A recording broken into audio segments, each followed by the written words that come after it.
गधा। एक समय की बात है, किसी कस्बे में एक धोबी रहता था। एक रात जब वह सो रहा था, एक चोर उसके घर के पिछवाड़े में आ घुसा।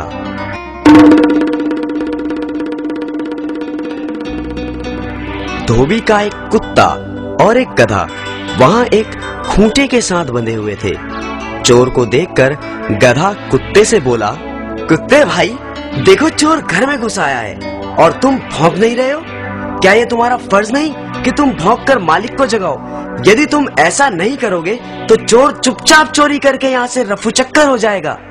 बात तो तुम्हारी ठीक है, परंतु तुम तो जानते ही हो मैं दिन रात मालिक के घर की चौकीदारी करता हूँ और तुम भी कोई कम काम नहीं करते, परंतु हमें मिलता ही क्या है?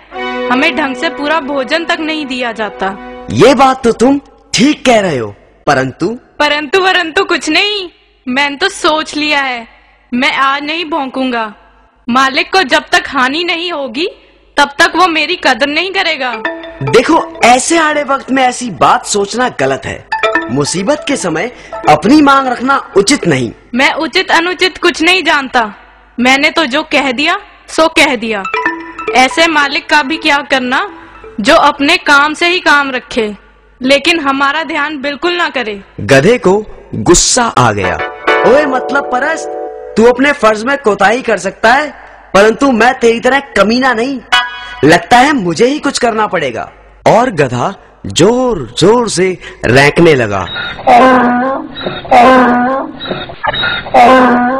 गहरी नींद में सोए हुए धोबी की नींद गधे के रैंकने की आवाज से खुल गई।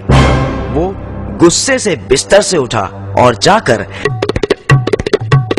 लाठी से गधे को जोर जोर से पीटने लगा।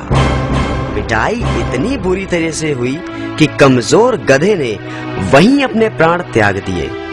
तो बच्चों, समझे कुछ? इसीलिए तो कहते हैं, अपने काम से काम रखो, दूसरे के काम में टांग ना अड़ाओ।